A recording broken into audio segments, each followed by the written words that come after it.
Hélène, son histoire de vie, réalisée par Claude Fabry, son passeur de vécu. Partie 3. Hélène, la vie en famille, enfant et adolescente.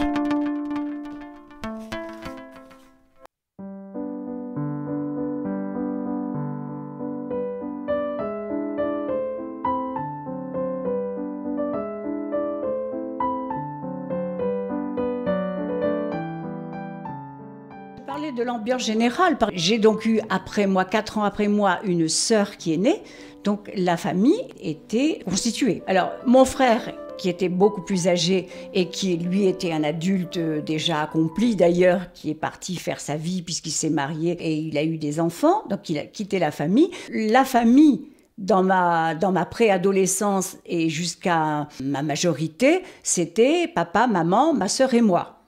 Alors, l'éducation, c'est ce que papa avait coutume d'appeler, c'est une éducation vieille France. C'est-à-dire que c'était donc une éducation à la française, d'une famille catholique, forcément pratiquante, mais catholique. Et pourquoi vieille France? Parce que les Français qui étaient en Afrique du Nord, ils étaient plus royalistes que le roi, c'est-à-dire qu'ils étaient encore plus sévères que les familles en métropole. Alors, la règle, c'était la règle.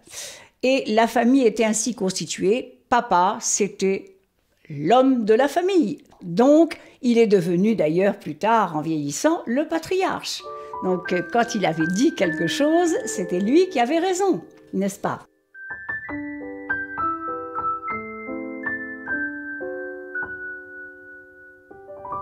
Prenons une journée type pour schématiser un peu les choses. Papa, c'était le premier levé, toujours très très ponctuel à son travail. Et j'ai jamais vu papa faire une grasse matinée, par exemple. Il était levé aux aurores, couché tard.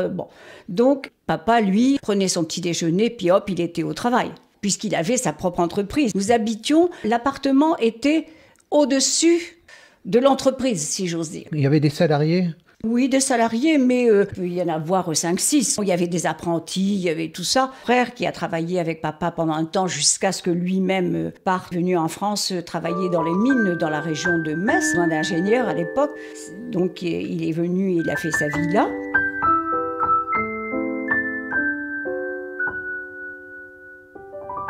Donc comme nous étions des filles, alors là je passe de papa à maman. Pour maman, qui elle aussi avait reçu une éducation extrêmement stricte, nous devions être de futures bonnes mères, de futures bonnes épouses. Nous devions tout savoir faire de nos 10 doigts dans la maison, les tâches ménagères, savoir coudre, savoir tricoter, savoir préparer les repas, évidemment, entretenir une maison. Et de surcroît, nous devions parler correctement, écrire et calculer correctement, plus même, enfin, il fallait être parfaite, quoi. Bon, donc, il faut imaginer une éducation avec de tels critères de réussite qui font que, c'était très sévère. Bon, avec le recul, on peut le dire.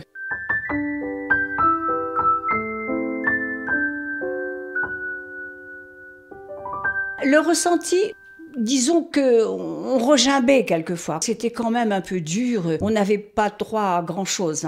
Mais bon, comme par ailleurs on était libre, on pouvait sortir volontiers, rencontrer les copines, les petits copains. On pouvait aller à la mer, on pouvait aller... Vraiment, juste un exemple. Comme le contexte d'éducation catholique, il y avait le fameux patronage. Je ne sais pas si ça existe encore, mais...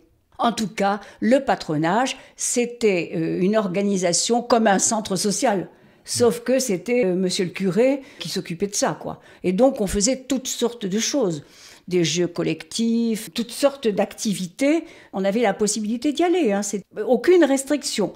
Mais par exemple, quand c'était la kermesse à la ville, ou ce qu'on appelle ici la ducasse, les parents ne nous donnaient pas l'autorisation. Les manèges, tout ça, ils ne nous voyaient pas, on n'avait pas la liberté d'aller dans ces trucs-là.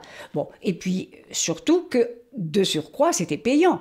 Donc, l'argent de poche, ça n'existait pas. Comme moi, je n'ai pas connu ça. Donc, les enfants avec de l'argent de poche, à l'époque de mon enfance, ça n'existait pas. Que si nos parents ne nous emmenait pas au manège ou à la kermesse ou des choses comme ça, on n'avait pas le droit d'y aller, ça c'est clair. Évidemment, ma sœur et moi, nous faisions partie de la chorale parce que chanter dans la famille, c'était quelque chose aussi d'assez courant. Donc tout naturellement, nous allions à la chorale, on chantait toutes sortes de choses, hein, pas seulement que des chants religieux, hein, il y avait des tas d'autres activités qui nécessitaient de chanter. Il y avait aussi des copains ou des copines qui avaient des instruments de musique, donc on passait de très très bons moments, mais les horaires étaient très stricts. Et la messe, c'était obligatoire le dimanche? La messe tous les dimanches. Maman connaissait les horaires de la messe, il n'était pas question d'avoir 10 minutes de retard, hein. À la sortie de la messe, il fallait rentrer.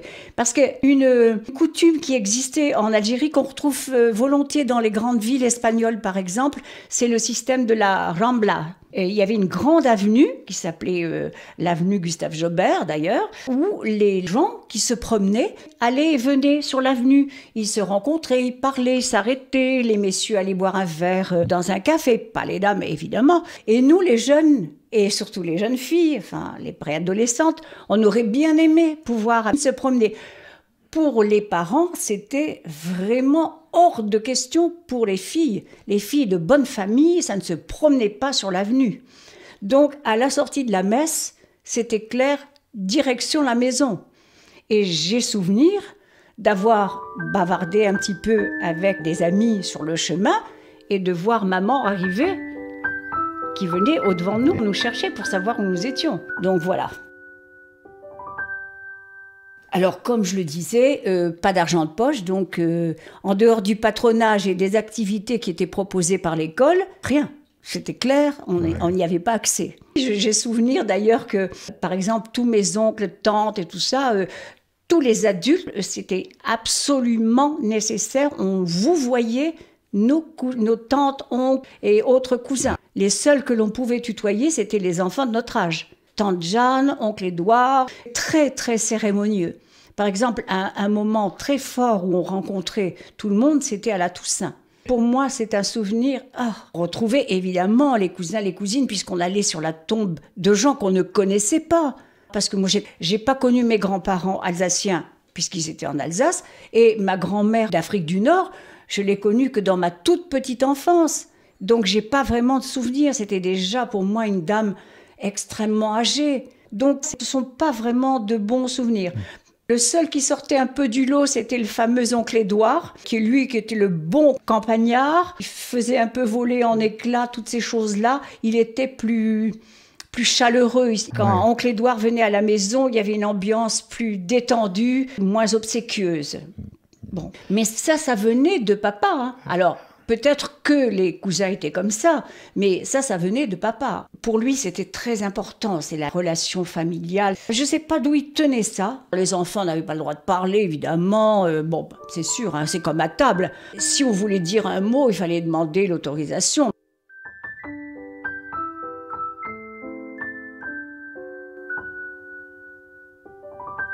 Maman allait au marché de bonne heure tous les matins. La nourriture qu'on consommait était toute du jour et cuisinée à la maison. Et ça m'est resté. Mais c'était extrêmement élaboré parce que papa avait un métier aussi extrêmement physique. Il n'était pas question de faire du régime ou des choses comme ça. Mais on ne nous demandait pas notre avis pour les menus, évidemment. Donc on mangeait ce que la maîtresse de maison posait sur la table. Et c'était bien équilibré. Et c'était maman qui servait. Une quantité raisonnable, d'abord papa, évidemment, et ensuite les enfants, elle en dernier, bref. Et par exemple, on voulait du pain, on demandait du pain, elle coupait une tranche de pain, et jamais je n'ai vu dans ma famille quelqu'un laisser un morceau de pain à côté de son assiette. Alors, si on n'aimait pas, on ne disait rien, on mangeait et c'est tout, sans commentaire.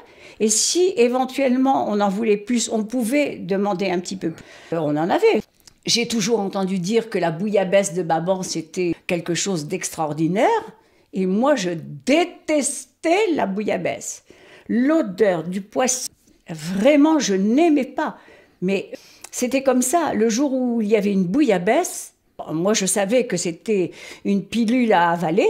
Je suppliais maman le plus silencieusement possible qu'elle ne m'en donne pas beaucoup. Petite part, elle le savait. Mais bon, c'est tout, il fallait que je m'aille. Et il était hors de question d'avoir quelque chose en remplacement. Donc c'était ça ou rien.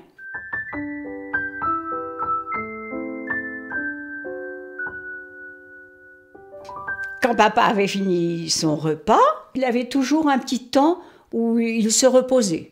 Je ne sais pas s'il dormait vraiment, mais je sais qu'il allait s'allonger un petit peu avant de reprendre son travail. Mais à mon avis, ça ne devait pas être une sieste parce que ça ne durait pas suffisamment longtemps pour ça. Bref. Donc, je le revois encore poser sa serviette à côté de son assiette et il se levait.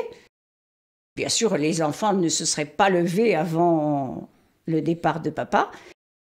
Maman qui faisait la vaisselle et nous deux qui essuyions la vaisselle. J'ai absolument aucun mauvais sentiment par rapport à ça. J'ai gardé cette façon de faire, de ranger la vaisselle quand je débarrasse ma table, les couverts ensemble, les verres ensemble, enfin bon. Mais j'aime faire la vaisselle, j'aime essuyer la vaisselle, ça me pose pas de problème, vraiment.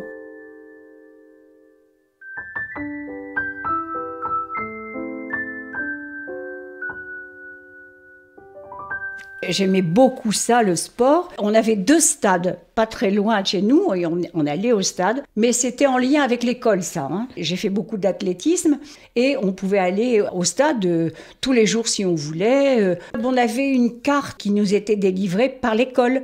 Et à la plage, moi j'ai toujours connu ça, de jouer au volley sur la plage. On faisait des équipes spontanées comme... On se faisait des parties extraordinaires. Ça pouvait durer tout l'après-midi si on voulait. Hein. Donc ça, c'était les activités de plage. On nageait, bien entendu. Mais après, dans le cadre du patronage aussi, on se faisait des petites compétitions entre équipes, des choses comme ça. On dansait, on chantait. J'ai des souvenirs de baby-foot, par exemple. Ça, c'était un peu plus tard, évidemment. Vraiment enthousiasmante, quoi.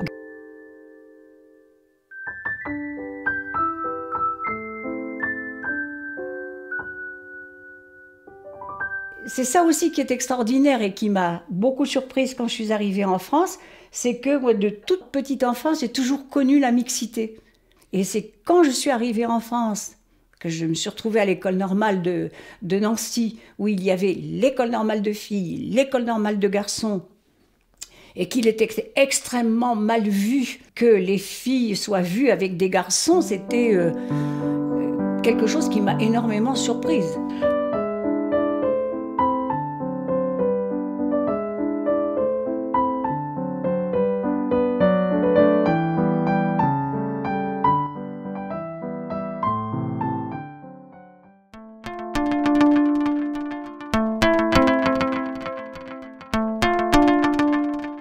À suivre, partie 4.